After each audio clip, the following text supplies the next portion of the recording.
यानंतरची बातमी आहे ती मुंबईतल्या चेंबूरमधून। चेंबूर वाशीनाका परिसरात MMRDAची संरक्षण भिंत कोसळून 7 झोपड्यांचं नुकसान झालंय। न्यू अशोकनगर येथील MMRDAची संरक्षण भिंत कोसळली।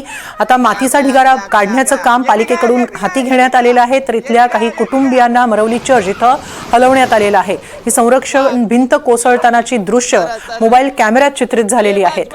संरक्षण भिंत कोसळल्यानंतर नागरिकांची एकच धावपळ उडाली, भीतीचं वातावरण निर्माण झालं।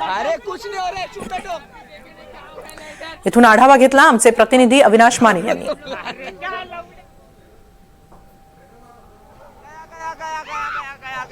मी सध्या चेंबूर वाशीनाका या ठिकाणी आहे। या ठिकाणी अशोकनगर या ठिकाणी जर पाहिलं एक MMRDAची जी आहे ती मोठी भिंत कोसळली आणि ती एकूण तब्बल 7 ते 8 घरांवरती संपूर्ण भिंत कोसळली। त्यामध्ये पाहिलं तर संपूर्ण घराचं जे आहे ते संपूर्ण नुकसान झालं आहे। संपूर्ण जे ढिगार आहे, मातीचा ढिगार संपूर्ण खाली आलेला आहे। सध्या जर पाहिलं या संपूर्ण ढिगार जे आहे ते काढण्याचं काम पालिकेच्या वतीने जे आहे ते सुरू आहे।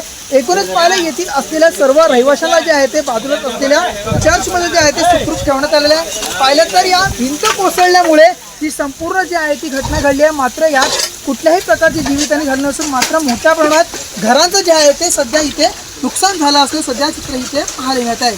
अविनाश माने, NDTV मराठी, मुंबई।